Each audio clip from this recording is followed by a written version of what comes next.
708 comenzamos. Y este webinar va a ser en inglés. Entonces pongan todos sus oídos muy atentos porque empezamos. Hello everybody and welcome to our weekly webinar. Now in our English version, this is going to be a unique webinar. Not only because it will be in English, but because of our guest. I'm going to start to introduce you, first of all, to our host, Alejo, who is a founder partner at Loba, the beautiful brewery that we're broadcasting tonight, and president of our association, Nacermex. Thank you, Alejo, for having us tonight here at Loba. And Charlie, who is a special guest on this webinar, donating us some of his valuable time and share with us important points, not just about opening a brewery, but operating one. I'm gonna tell you guys a little bit about Charlie because I'm assuming you already know about Alejo. So Charlie is the founder of Running Fermentation Project in California. He's an instructor for the Yakima Chief Brew School. He has consulted over 100 breweries. Actually, I believe it's 120 because I was talking to him earlier this afternoon. All of them international. Luckily, we can mention some like Minerva, Cru Cru, and Loba, among others. He has awarded medals at the World Beer Cup, the Great American Beer Festival, Copa Cerveza, Cerveza Mexico, Australian Beer Awards, and the Japan Beer Awards. Charlie holds a graduate degree in microbiology and he has 20 years of commerce brewing experience. So thank you, Charlie, and thank you, Alejo, for being here with us. I'm gonna explain you the dynamics tonight. Charlie and Alejo will start the presentation and go around with it. You guys can write your FAQ on the thing here in the Zoom.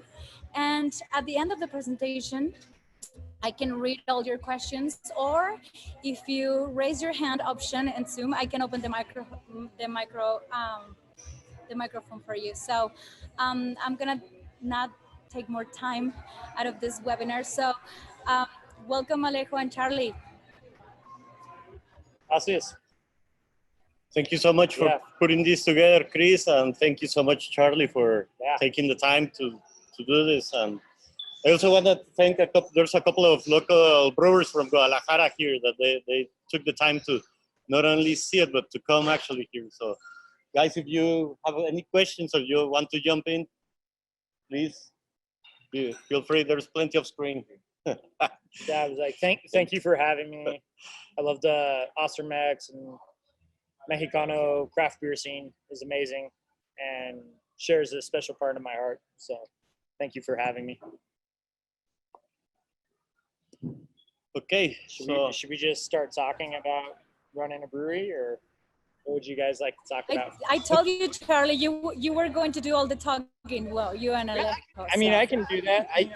So I'm going to assume a lot of the people that might be watching this or watch this after the fact already have a brewery or have a small brewery and are trying to build up to a larger facility. These days are challenging for all of us.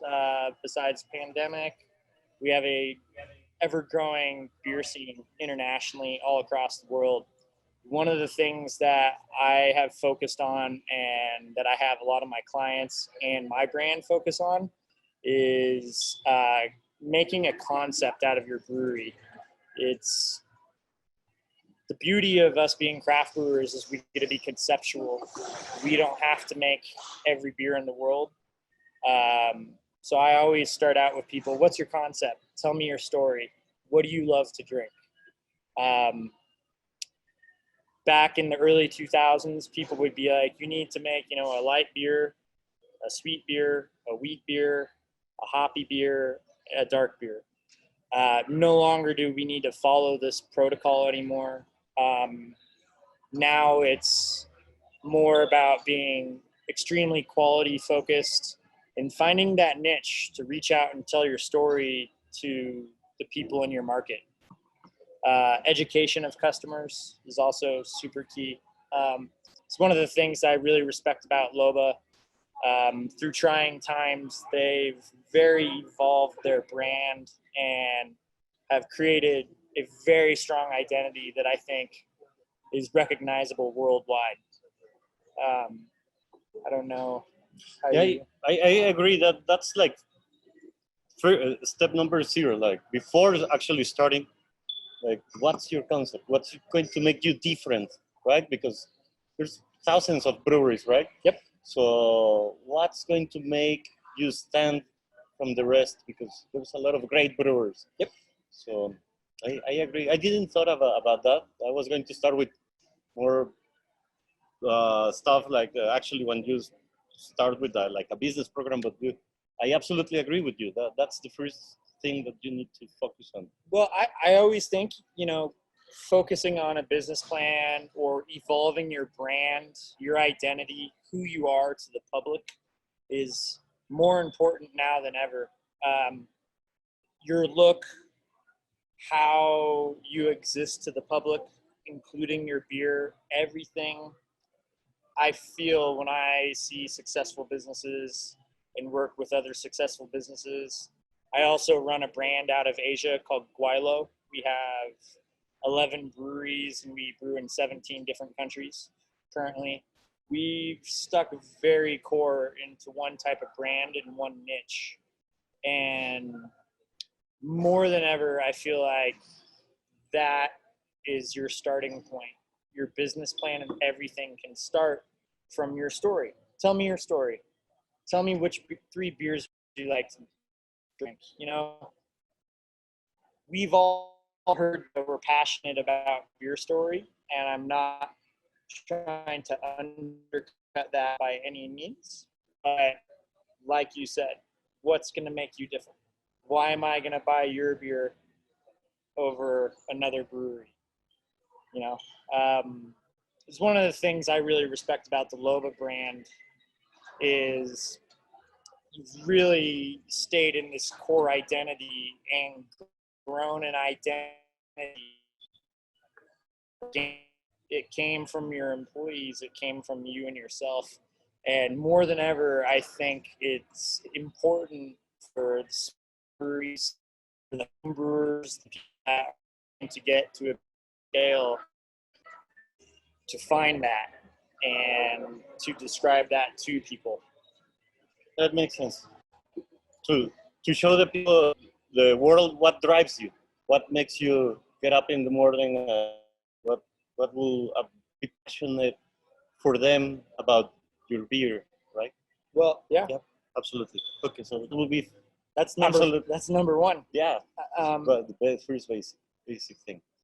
Then I guess I'm going to ask you a couple of things according to what we went through in Mexico, right? Because I'm pretty sure the stories that you hear in Asia or in Australia or the different continents where you do consultant work, it's different, right? Because everything, the culture, ingredients, economics, law, everything. So I'm going to take that and apply it to Mexico. So what will be the recommendation for you to start a brewery? Like to start like really small and then grow organically, which takes time and it takes a lot of money to be putting in because it's no business when you're doing home brews or just small batches. Or would you like to just come and ask investors to join you in this dream? Or well, that's actually great. I'm going to use myself as an example.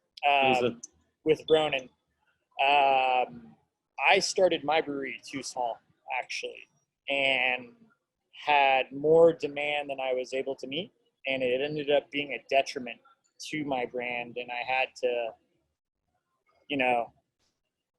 do a little work to make up for not being able to supply enough product. That's always a tricky question. I used to work in the manufacturing of brewery equipment business. I have some friends here that run Legacy Tech in Mexico. They make amazing small breweries. Starting out small is always safe. You need, with partners, you need to make sure that you all have the same vision and everyone gets along. It's not just your partner, it's your partner's partner. If you have 4 partners and they're all married, you have 8 partners, right? I actually was part of a brewery that I owned a large part of that I had to sell to my partners because our visions didn't agree. So, you know, when I guess there's no real right answer. I really think when we talk about the brand and your concept is where you start. It's just like a restaurant. Do you see yourself as a restaurant that's going to serve a lot of people? Do you see yourself as a high-end restaurant that's, you know, doesn't have as many clients but charges more money? You don't need to be as big. You know, I personally, I like 10 hectoliters and up for brew houses because you're putting in so much work and you still have to compete against the guy that has the 30 or 100 hectoliter brew house. They're selling things for the same amount or less because they're bigger and they get things for more money. You know, for me, the best model is if you're going to start small, sell all your beer over the bar. The most successful clients I've seen that are 5 hectoliters and under sold all their beer right over their bar, and they did an amazing job. If you're going to get into this, though, I think the key is that you set yourself up in a position where you're going to at least have some sort of a plan and hit those numbers and be able to support the lifestyle that you want, or at least try. Will you agree that there's like 3 categories of business model that people can choose, like a brew pub, maybe regional? No, actually 4 maybe: brew pub, local. I mean, if you're going to sell brew pub only in your own facility, Yeah. with a restaurant. Local, like in your own town where you live. Regional or nation. I would agree. You know, there's going to be a bunch of subcategories. There's going to be people that disagree with us, but yeah, that's a very great way to put it. You do have those 4 main subcategories.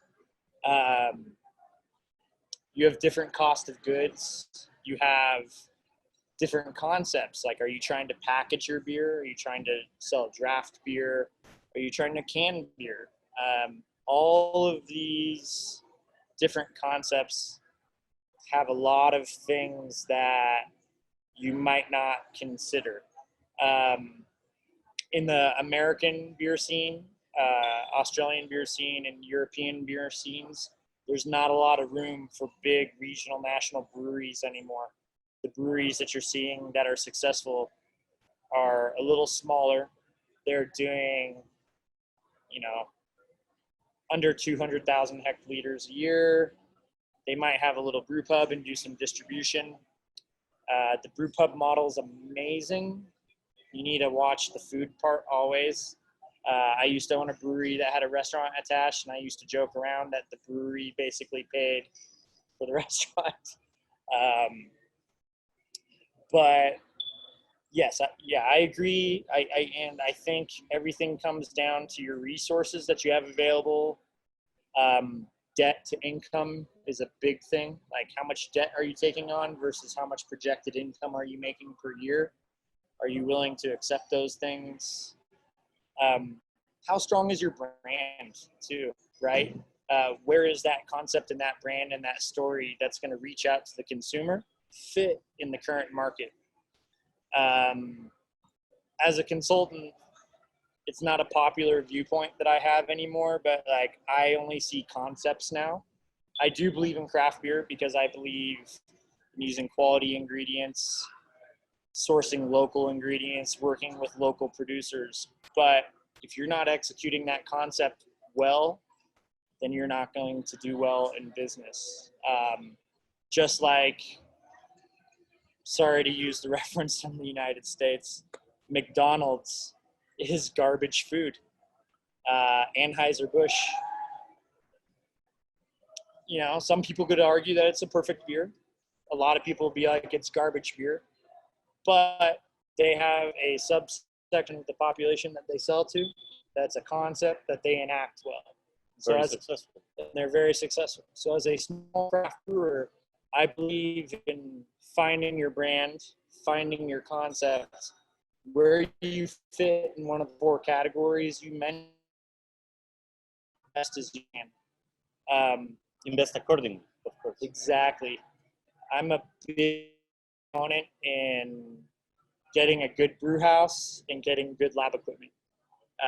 Those are, for me, for Ronin, for my brand, those were my 2 big things that I invested in when I was designing. This is interesting. So now to get more into details. When I was going through numbers and doing a whole bunch of different business models for the expansion of Loba, when we growing out from a 5-barrel brew house and 4 or 5 the fermentation tanks and 2 tents, I needed to choose whether a bigger and more expensive brew house with the same size fermentation tanks, or smaller brew house with 2 or 3 times the size of the brew house, so you can brew many times to fill them up.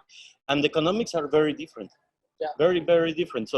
So what would you recommend somebody that it's at this stage when they're thinking of investing quite a lot of money into a new system and facility?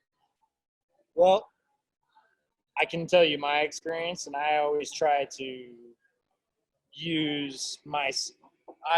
make the best decision I can.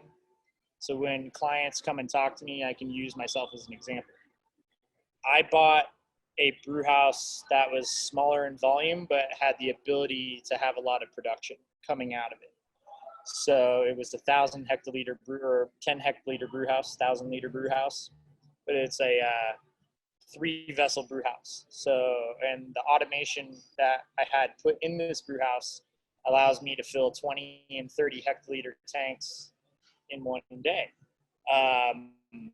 What that did for me was gave me the efficiency concepts that large breweries have on a smaller scale. I'm always a proponent of having a brew house where you can double up into your tanks. So if you have a 20 hectoliter brew house, I really like the idea of having 40 hectoliter tanks. I really do. We make mistakes. You know, if you miss a gravity or something gets messed up, that second brew, you can make some calculations and you can change it. So what that's going to give you is better repeatability and more quality assurance to your customers.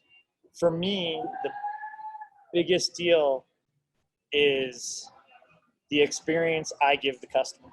And they're spending money on my product, which was their time that they invested. So if I'm not continually make Alpenlow or Multiverse Lives, which are 2 of our most popular beers, and they don't taste the same every time, I'm wasting the client's time. It's not just a concept thing at that point in time. It's a quality portion at that time. You know, at Loba here, you have twice the size tanks. I think you followed the same model.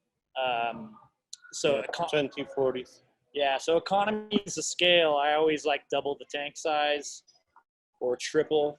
That depends on how hard you work, how many employees you have, things of that nature. But I can tell you, I feel the most successful breweries that I've worked with in the world usually are brewing more batches into a larger tank. Okay. And what you mentioned, I think it's very important. Like maybe not so big of a big brew house, but with more vessels, so you can brew many times during the same day. Yep. That's more important than having a 10 more barrels of capacity, right? I think that's very, very important for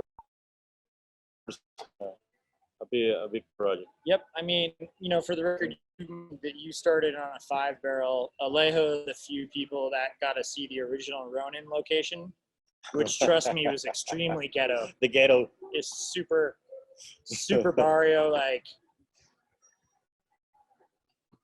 But I still had tanks that were all double the size. It was a small volume. It was 300-liter brew house, but I was still brewing into like 7-hectoliter tanks. I always say, you can have the fanciest equipment on earth and make amazing beer, but brewers 200 years ago had garbage equipment and still made amazing beer.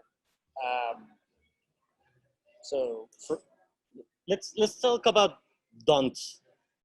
What not to do. I mean, I'm going to go ahead first before you, if I may, because I have never built a brewery before. I mean, we were brewing in a house at Lobita, right? So it's the best story ever. So it was all cramped out. Imagine just like this guy that he brews in a house, California. Brewing. Actually, we were neighbors. We started on the same street, which is, I think, a pretty cool story. Yeah. California Brewing great name, by the way. and Loba we're on the same street, just a couple meters away. But anyways, we were all cramped out and taking more space from the house by the month. And then I started designing this place. I'm not an engineer at all. And the one thing that I regret big time is the trench drains. We did a terrible work on trench drains, and that was a daunt. Like, okay, get professional help. Maybe it's not just putting together floors, but it's actually. The first thing I always tell anyone that consults with me, they're like, "Hey, I'm looking at a space to brew in." I'm like, go there with a 20-liter bucket of water and throw it on the floor and see where the water goes. Yeah, because the slopes, right? Yep. Everything starts with the ground. The Ronin location I have now, I built from the ground up. All of my trench drains, everything sloped perfectly. I used to have a nickname at a brewery called the Squeegin Norwegian because I had to run around squeegeing the floor everywhere. Because it was flat. Because it was flat. Yeah, so start with your floors, round up. It sounds silly, but at the end of the day, if you've had a rough brew day, the last thing you want to do is clean up a bunch of water on the floor. It's also a hazard for bacteriological spoilage. I could name 20 different reasons. You guys can email me at roninfermentationproject@gmail.com and I'll tell you them later. But no, I agree with that. We have slopes here. But, yeah, you have slopes. But that's not everything. Yeah, I mean, you know, for you not being an engineer, I think you did a fantastic job with your brewery. I think you're too fond of this place. Okay, so that was a don't. Yeah. The don't try to do everything by yourself without professional help from a consultant. I was gonna say, yeah, that's my next don't is don't be afraid to ask other people for help. If you don't know the answer, it is perfectly fine to ask someone for the answer. If you are spending a lot of money and you are building a brewery of this size and you are a home brewer, you need to hire someone that's built multiple breweries, not just an equipment company. Equipment companies, I've worked for them. They will tell you whatever you want to hear and try to be your partner, but they're not physically there being the ones building them. Okay, so we have concept. Yep. We have business plan. We have get help. Yep. Threat analysis is what I always tell people. It's an unpopular topic, but what are the breweries around you? What are they selling? What is their price point? What are they making? How do you fit into the beer scene? So we call it threat analysis when we do consulting. Okay. It's not really threat analysis, but it's analyzing your local beer scene. How are you going to fit in? You know, who are you friends with? Are you going to be right down the street? How are things going to work out together? One of the really, really big things that I think matters is community, and being able to go into that community is great. Resources like joining Ostermex right away when you want to open a brewery are huge.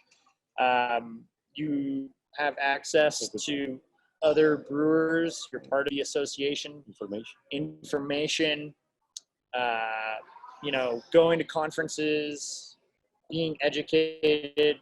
To this day, I still read brewing books. I go to conferences. Even the ones I'm speaking at, I still go and listen to other people. You could spend your whole life brewing beer and still not be perfect. I don't think I'll ever be a brewmaster just because I'll always be learning. But rely on your local community. Rely on Ostermex. Talk to other brewers. Find reputable consultants. If you don't have money for a consultant, find as many friends as you can. I know a lot of consultants that'll give away plenty of information just for free just because they want to make sure that you're going to be successful. But acknowledging that you need help is one of the big problems people have that I've seen. They refuse to acknowledge, and they think they know everything. I don't even know everything. I call people all the time for help still.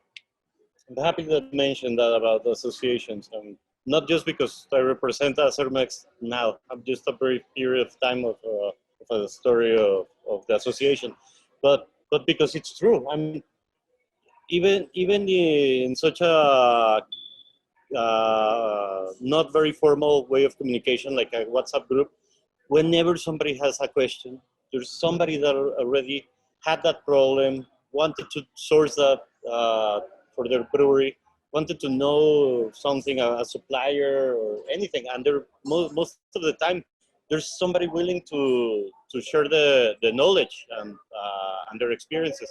So I'm very happy that you mentioned that, because it is very helpful, and it's great because there's information coming from the south of the country, from the north of the country, from different states where they have different laws, different suppliers, and it's just a whole lot of information that maybe not even somebody as experienced as you can know from a local state down in Mexico because of local laws. Yep. Right? I mean, I've been down here plenty of times working on jobs. I'm like, hey, I need to source this ingredient for you. And you run into a supply chain issue or some sort of other issue, or, hey, we can't do that here. Hey, we can't get liquid nitrogen. And, you know, there's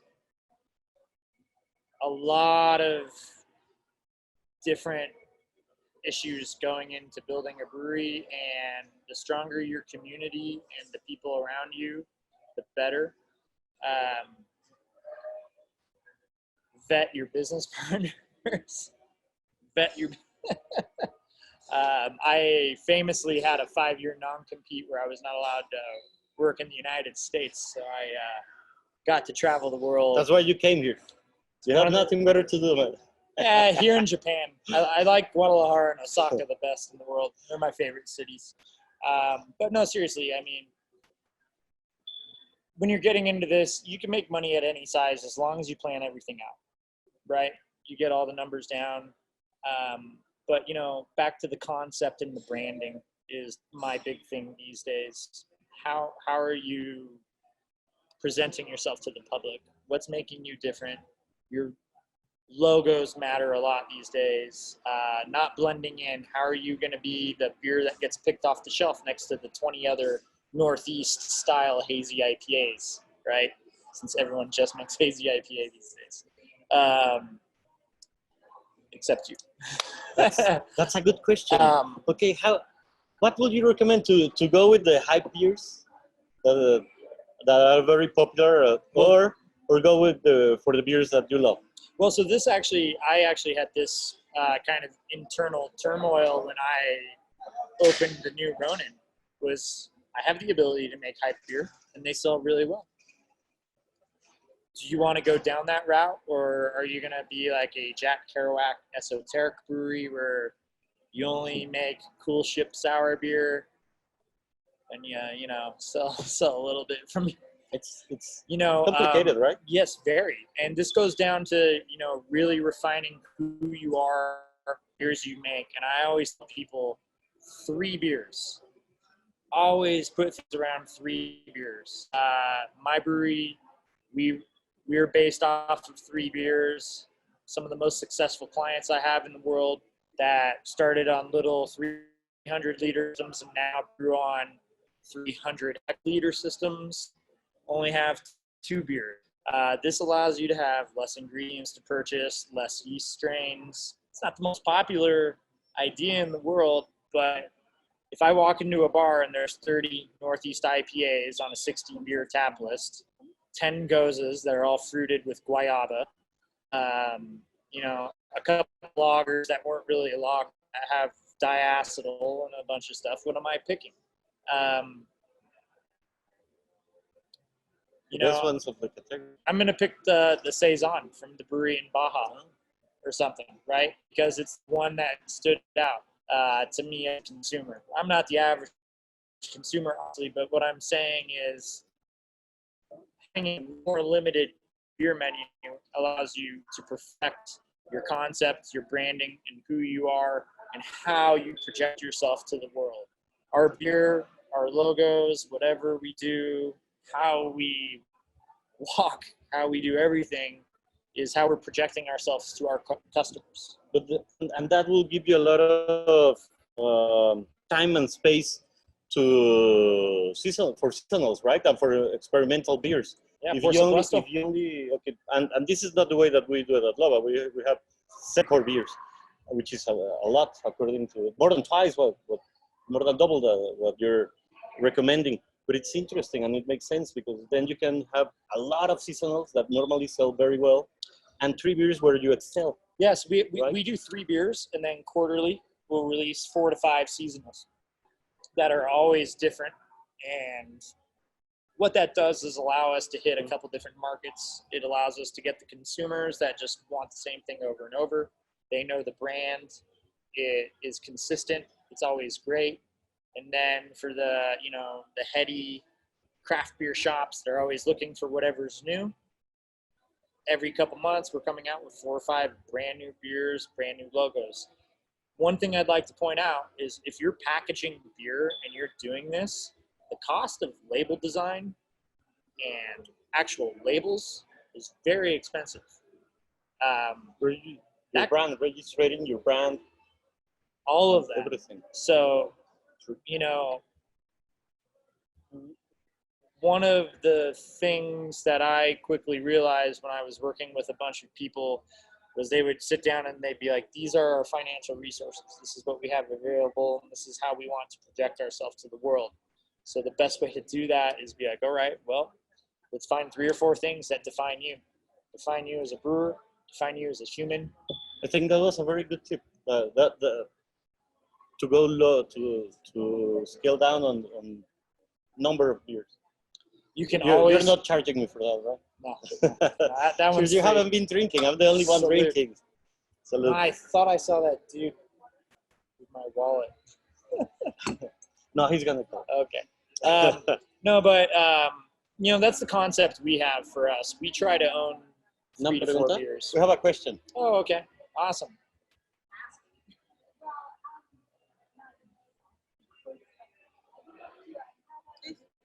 ¿Tienes el micrófono apagado?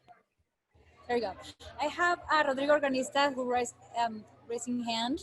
So I'm going to open the mic for you. And Juan Pablo Salcedo after Rodrigo. I think, or not anymore. Well, here's Rodrigo. You want me to open the mic or not? There you go.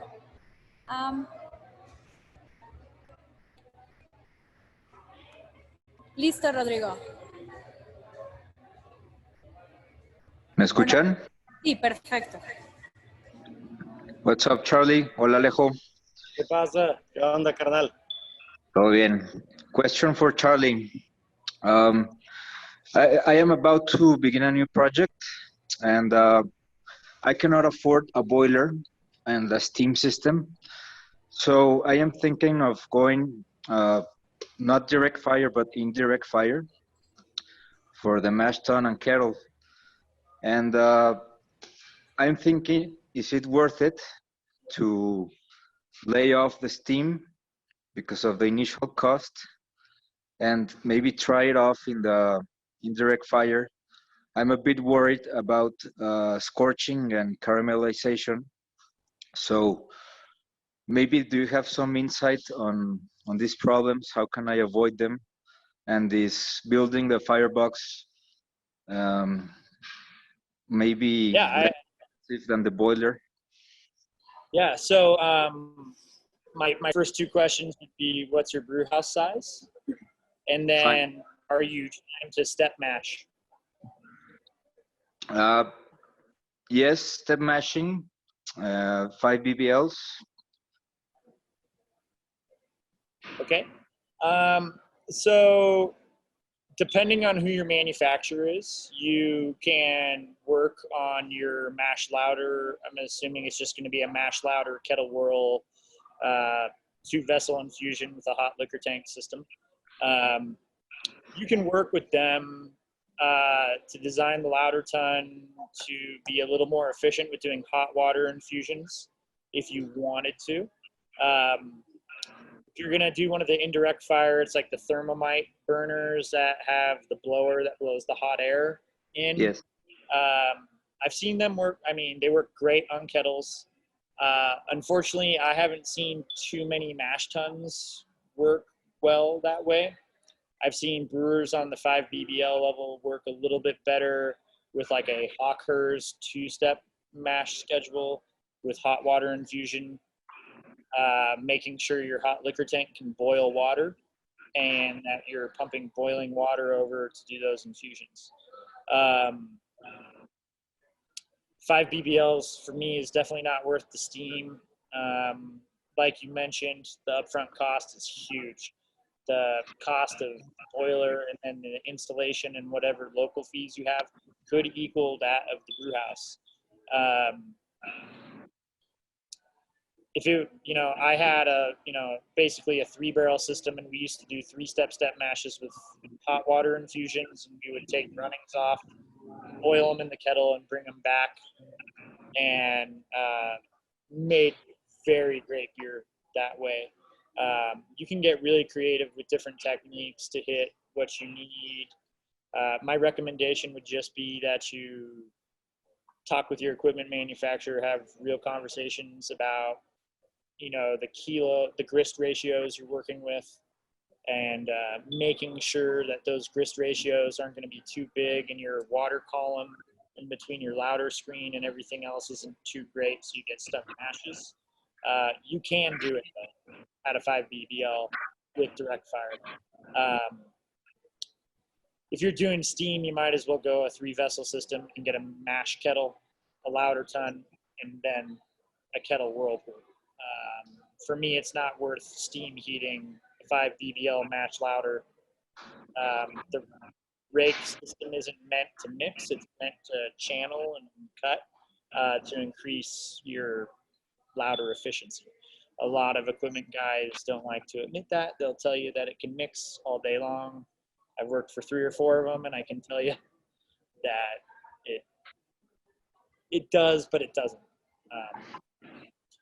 I don't want to get anyone in trouble here, but yeah. So to answer your question, like 5 words, I would say you can do a direct fire system or indirect fire, the thermomite burner that has the air on the kettle, and I would just insulate the mash and do hot water infusions and buy a lot of wireman because And quick question about packaging. We're thinking of the new small wild goose, the Ghostling. Yeah, I actually have that canning line. How does it work? It's fantastic, but I might add that I also have a full Anton Par lab at my brewery. Yeah, I saw it. And we do Krausen, so we have very low DO numbers going into our canning line. Our shaken TPO right now is around 10. For what it's worth and for how much money it is, it's a very great value. The DO levels are great. Two things I might want to mention to you though is there's a massive can shortage right now. It's very hard to get cans. Very, very hard. And it's not going to change in 2 years probably. So make sure you have a can source before you commit to purchasing. Okay. Have you heard of Twin Monkeys? Yeah, of course. I have multiple clients that have them. They have some Yampa lines. They have the line that does every size of can, from a crowler down to a 12 ounce, down to an 8 ounce, like 200 or 330 milliliter.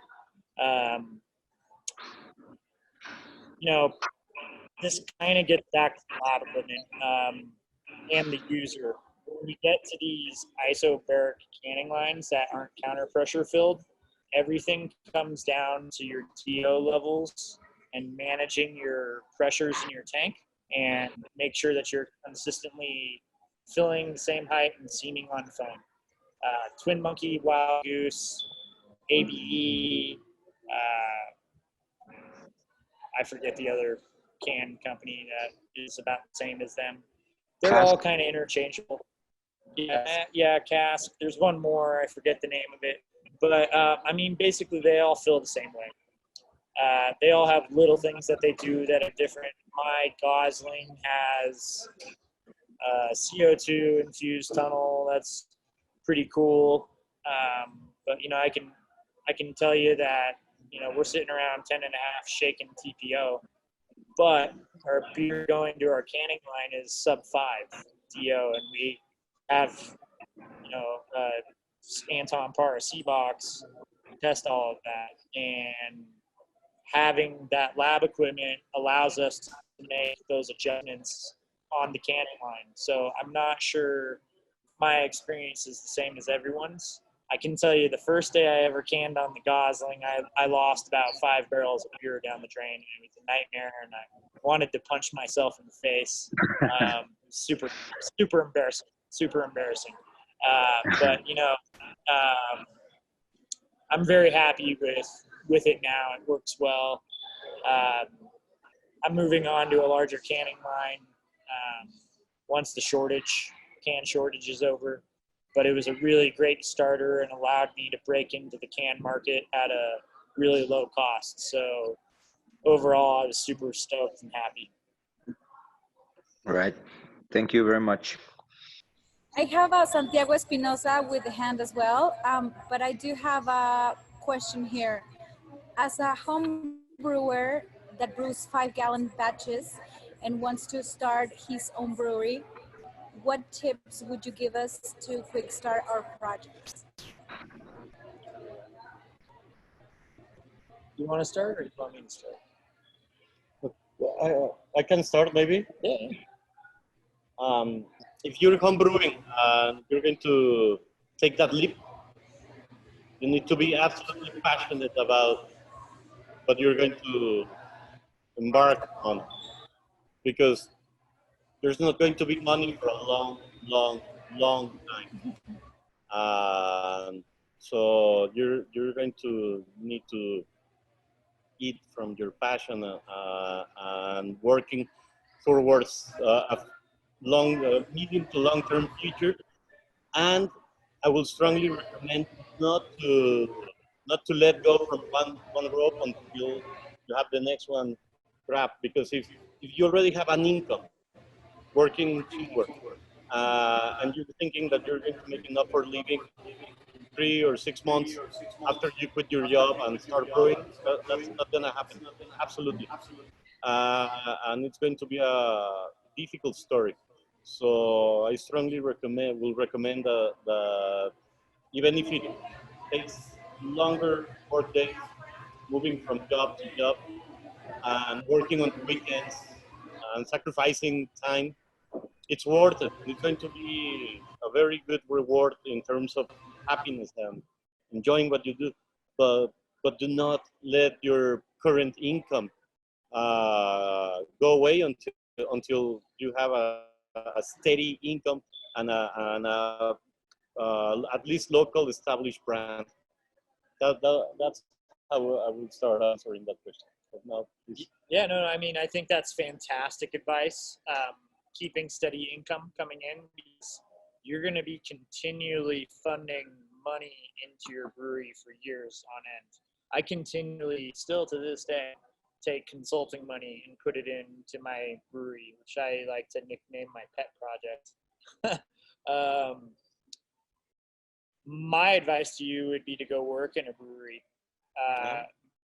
Get some technical hands-on experience, dragging hoses around, knowing how to clean tanks, read as many books as you can get your hands on, get a solid business plan, come up with a solid brand story, a way to touch the consumer. What's going to make your 5-gallon home brewery different than every other brewery out there? I have this conversation actually with a lot of people, because the second you open your brewery, you have to now compete against me. You have to compete against other people that have been commercially brewing for 20 years. A lot of guys like to sit around at beer festivals and say, hey, we're a big family, and we help each other out. But in the end, you're still competing. You're still trying to make money, and these people are still in the same market as you. So my advice would be go work somewhere, get a lot of education, get used to sleeping 4 hours a night, because you have, like Alejo said, that other job. Maybe it's at the brewery, but I would ramp up on a lot of things quickly. And I think there's plenty of room for other breweries out there in the industry, plenty of room. But it's how you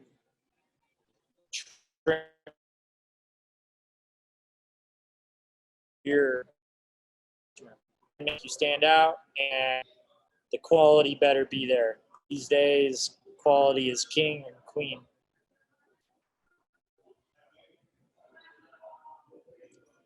Sorry to be the negative guy. reality. Yeah, it's reality, you know. But I would say take the leap of faith too. Do it. It's worth it. It's 100% worth it. I don't think I would ever go back on any of the career paths. For that, it's worth it. I'm from a small mountain town in Northern California, and I wouldn't trade my life for anything at this point in time. The beautiful human beings I've met in Mexico and Japan, Argentina, China, Hong Kong, all over the world where I've worked is more valuable to me as a human being than any dollar amount. I think being a brewer is like being a chef. You have to have a romantic nature in your heart. You have to be willing to sacrifice a lot, and then the money will come. I like to say that money is a consequence, not a goal. I actually 100% agree with that. ¿Hay otra? Yes, sorry. I do have another one. Somebody else had the hand up, but not anymore. So I have one question here. It says, do you have some experience, personal experience about do's or don'ts about selling your beer in establishments or in restaurants? I'm going to let Alejo fill this one. Yeah, Alejo has a lot of experience. Can you repeat the question? I couldn't really hear it. If we have experience, do's and don'ts about selling your do's or don'ts. Okay, good one. Yeah, that is a very good one. That's imagine during the pandemic. Yeah, we want to sell what the produce of our work, what we're creating, right?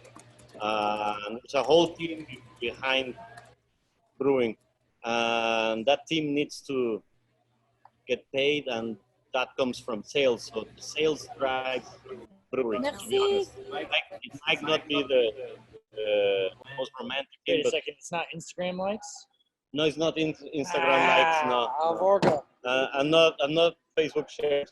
No, sorry to. So, nope. That's okay. I only get like 50. So.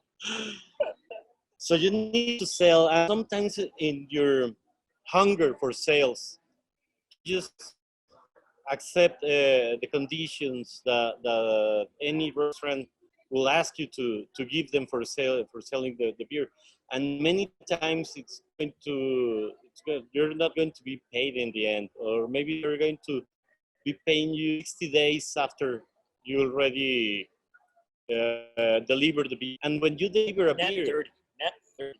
at most, Yeah. at most, and I mean, if you think about like here at Lova, we're fond of lagers, right? And when you brew a lager, you already have that grain, that yeast, and those hops for. I mean, they were not delivered the day before to the brewery, so probably you already paid for that inventory, or you're about to pay for it. And then you start the process of a long fermentation, long lagering time, and then distribution times, and then they deliver it to the restaurant. The restaurant sometimes gives you a receipt, and then you have to come back with a invoice, and then invoice. There comes a post-dated check, and by the time that you're actually cashing the last couple of cases from one batch, it can be 6 to 8 months after you already paid for your malt and your hops and everything.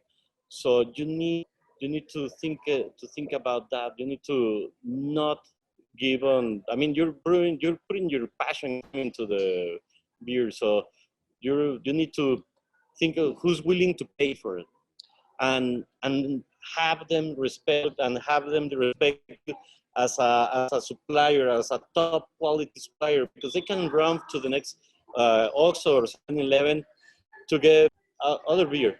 Well, but they can do that for getting I got to interrupt something you that you do. for 1 second because you touched on something that I think is very important. When you team up with a restaurant, these people are essentially your sales partners. The restaurant needs to believe in you, your brand, and your product. Every employee there needs to love your beer. You need to invest time with salespeople and things of that nature. I have very few restaurant accounts and do most direct to consumer and overseas shipments, mainly because of what Alejo has just mentioned. But the restaurants that I do sell to, or bars that I do sell to, I put a large amount of personal investment into the relationship with these people and build a strong relationship with them so that they believe in me, my product, and my brand, so that they are pushing it just as hard as whatever else they have. A lot of these restaurants get their draft systems and cold boxes paid for by major beer corporations and are under contract to have so many of these major beers on tap. You might not like it when a little guy like me comes in and starts stealing taps. So, Right, and bless you. And something else, maybe we're passionate about brewing, and sometimes you need to be in the office working at the computer. And just like me, I don't have a sales profile. So it's also very important to have somebody like I'm very fortunate to have. My partner is Karina, and she's just a driving force for Lova, that girl over there. And she does exactly what Charlie was saying. She spends time with the restaurants. She goes and talks, and not just her, but also her team, to the bartenders, to the waiters, to the staff member, and they let them know all the effort the production and everybody puts into brewing that beer. So what Charlie said is absolutely essential. Not just to go and throw your beer and expect them to sell it. And that goes also for distributors. I see distributors as just like logistics. FedEx. Yes, you need to be doing that work. You need to be communicating and having people believe in your product. And sometimes if you're not the best salesperson, it's great to have a helping hand, just like we do here. All right. I have another question here, and it's from Pedro de Lara, and says, well, I think you already talked a little bit about this, Charlie, but it says, will you recommend go big or go home? How much money do you have? Can only go as big as how much money and knowledge you have.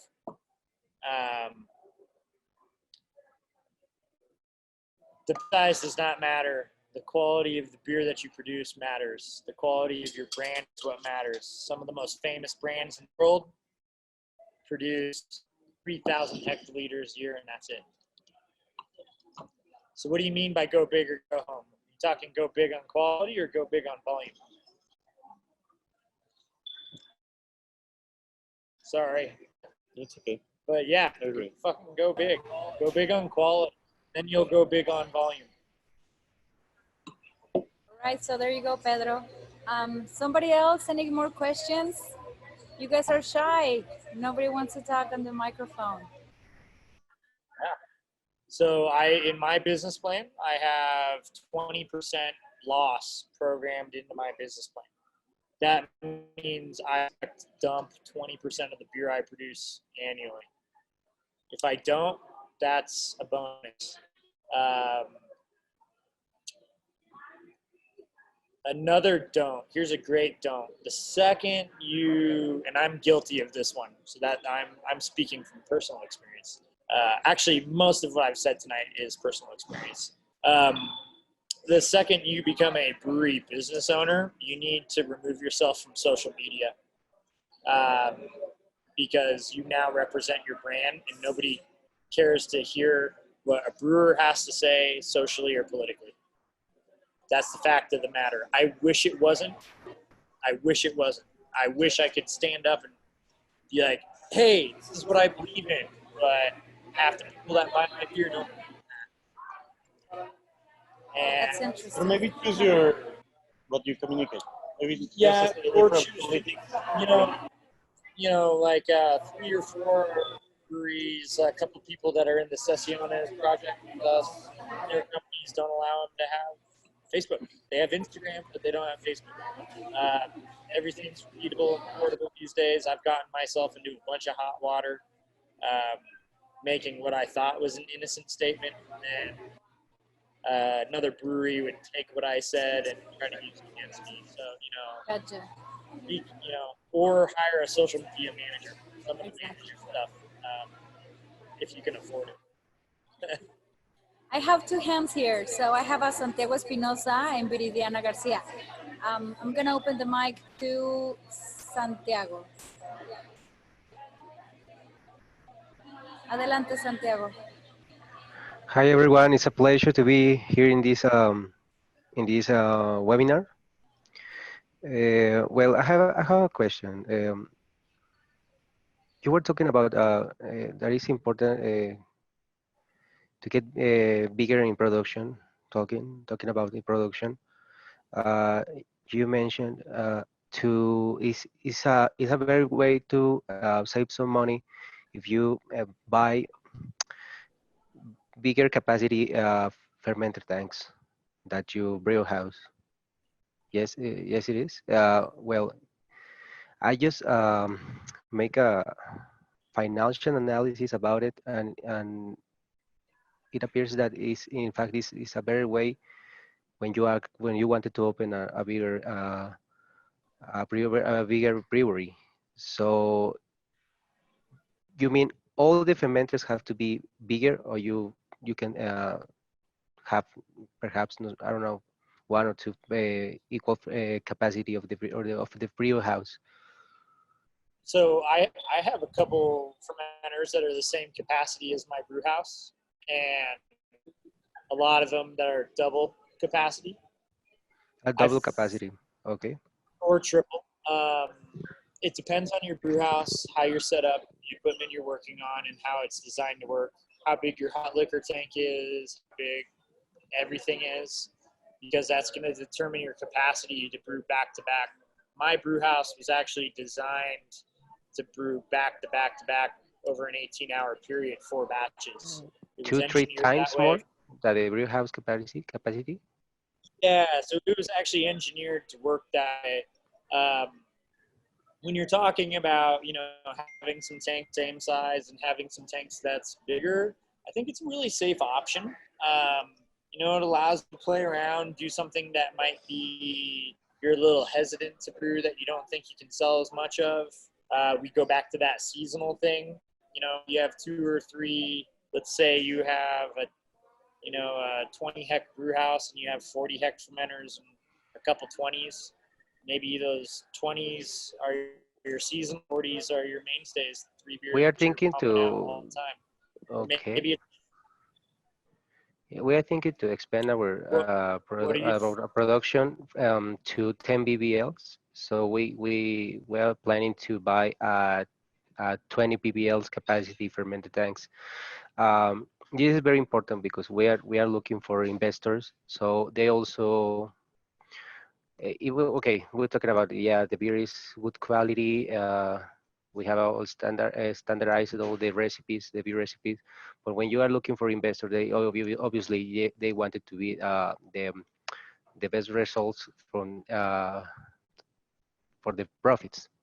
So I just realized just what you were saying a couple of minutes ago, that if you buy these twice capacity fermenters, the profit will be higher.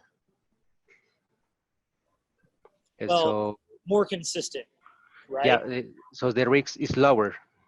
I think, just to save some money in the when you buy in the fermenters.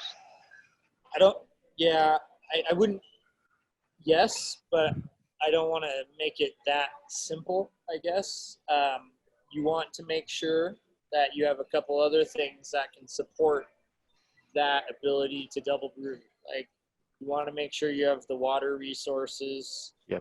to brew. You want to make sure you have, the actual personnel to keep this going. Alejo, what would you like to say? You guys have this model pretty much mastered. Yes, and I think it relates a lot to what we were talking at the beginning, right? About finding the right relation from fermentation to lagering to brewing capacity. But also, while you were talking, I was thinking about something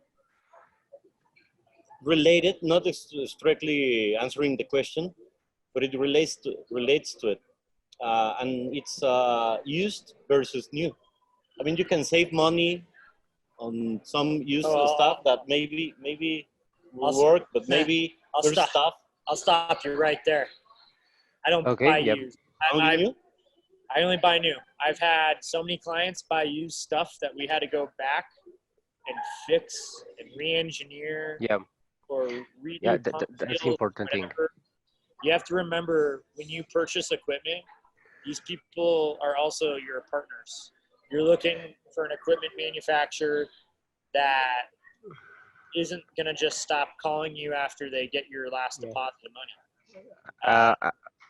I have a question. Well, I don't want to sound inappropriate, but have you ever heard about these Portland Cakeworks equipments? Yeah, I have. PKW. So, what's your opinion about them? Unfortunately, I cannot give you an opinion about Portland Cutterworks because I used to work for them. Yeah, I get it. It'd be Don't worry. unprofessional of me to. Yeah, give of course, of course, of I course. really, if I was hanging on a brewer, I would be, depending on the size of the brewery that you're. If I was down, if I was buying a 10-barrel and under system, I would buy from Legacy. Yeah. Those guys have really 10 good job. barrels, I think is there's many other suppliers, but Yes, there are. unfortunately I don't know many. I'm very picky about my brew house suppliers. I only go with about 4 or 5 companies in the world, mainly because I've worked on 15 to 20 different brew houses, and depending on the style of brewing you're doing, there are going to be different houses that are going to be the best option for you. Yeah. It's not about finding the cheapest one. It's about finding what's going to be the best for you. Yep. And the type of beer you make. Are you a lager brewer? Are you a infusion mash brewer? There's a Ale lot brewer. that goes into that. Yeah, ale brewer. I am. I'm ale brewer. So you're doing single infusion? Most of the beers, yes. There's a lot of fantastic manufacturers out there. I have a couple clients that have all purchased legacy things, and Mario and Amilcar do a really good job of customer service. I like them a lot. Hawk, Okay. Craft. I don't have as much experience with them. I agree with you on those two. Yeah. And there's many. But those two There's many. are awesome. If I'm buying in country, those are the two I'm picking. Perfect. Well, Agreed. thank you so much, and again, it's a pleasure to be here in this webinar. Super, Santiago. Thank you. Thank you guys. Viridiana, do you still want the mic on? I don't see you anymore. There you go. Listo. Hi guys. Hola, ¿cómo estás? Ay. Listo, Viridiana.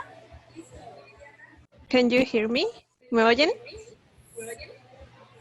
Perfecto.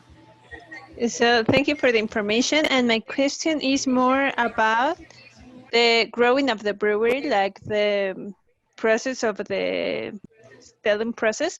We tried to open a tasting room, but the bureaucracy here in Oaxaca is horrible. And I also think that we tried to open like in early times. So what do you think about opening a tasting room or a tap room, and the time that you the people already know you, like how much time you have to wait for that point?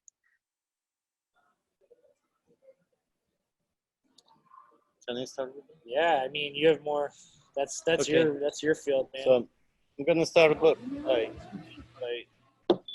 turning this thing up there. So that's our restaurant and tasting room. Okay. It's right at the brewery. Yeah, Right. we have like the same vision in a micro brewery, but I think that we do it too early. So at what point do you recommend that you can open a place like that? So this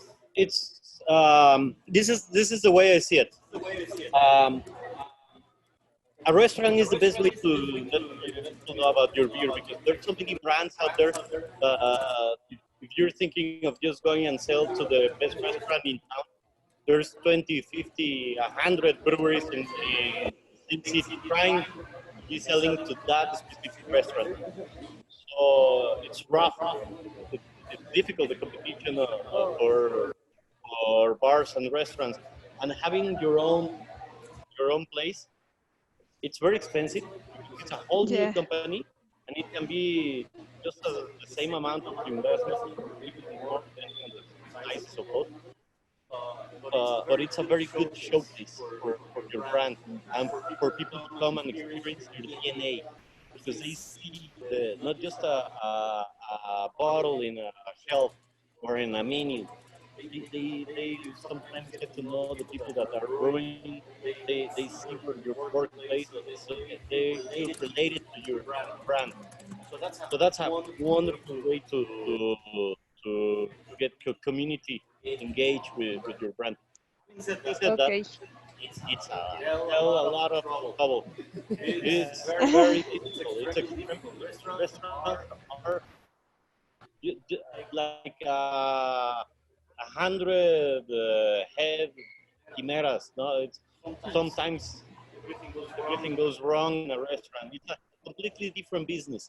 So I would recommend you to get somebody professional to go on board and help you with that. Because if you're thinking about brewing and managing a restaurant and managing a kitchen, it's Yeah, I insane. know.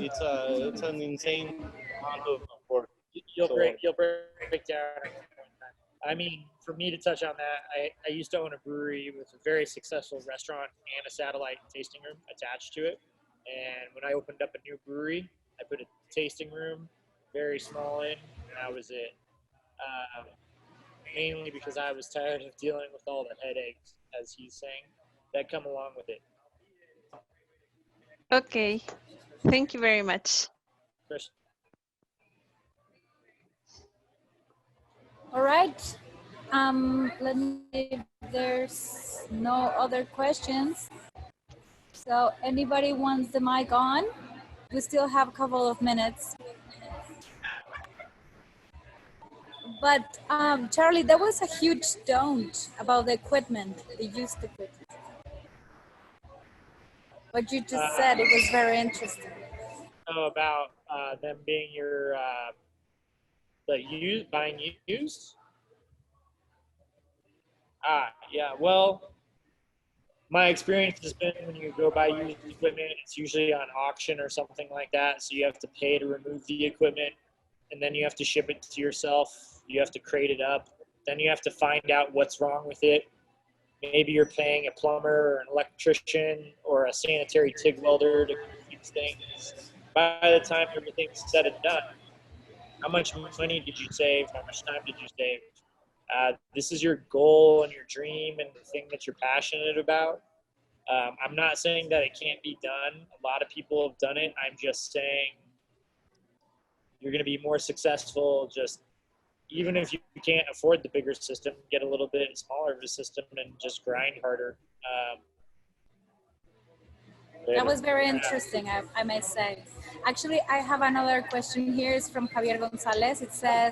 He says, what are the biggest do's and don'ts relating to laws in Mexico? That's for you, right? good long question. First of all, look. You'll never know, I guess. Before you lease or buy a land, you need to make sure that you know if you're going to be able to brew there, because you might find the perfect spot and then invest in it and sell a contract, sign a contract, and just to find out that you're not allowed to brew on that piece of land.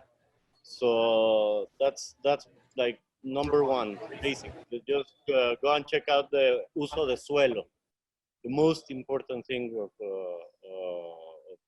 about a place that you're going to start brewing. Then again, like Charlie said before, join an association. It's very difficult. It's very complicated. I mean, I've been in a couple of seminars, and I'm very, I mean, because of LOBA and because of being the president of the association, I know a lot of stuff about the laws involving brewing, but I still to this day try to channel questions to Cristina because it's so complex, and she's also all the time in work tables, getting to talk to authorities, to laboratories, and laws are changing. I mean, we just have big changes in law regarding labeling and regarding lab testing, and it's a mess. It's a mess. It's really, really complicated to understand, and then you get it and do it by yourself. And it happens that no lab is going to do the testing that you need to comply with the law.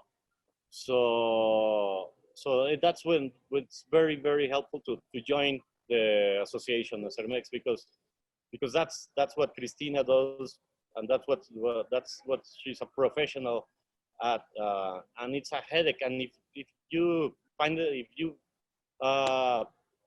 do it by your own, you might get it wrong, like we did. We have a terrible story about Loba. Like, we thought that we had our labels complying with the law, and suddenly at a bar here at Chapultepec, they called me, hey, there's city officials, and they're finding us and confiscating your product because of a label problem with your labels. And I thought that we were 100% within the law, and it happened just because it's the distance from one sign to another wasn't the correct one. We had to pay a big fine for the bar, and we lost a bunch of inventory, and we still had right. So it's difficult. So get advice. Join a Cermex. That will be my best answer. I think it's a great answer because I do agree with what you said.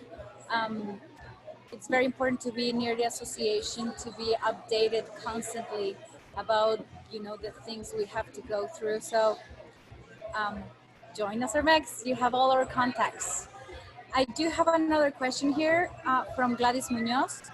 She says, on average, how much 7 BBL and 10 BBL brewery investment is?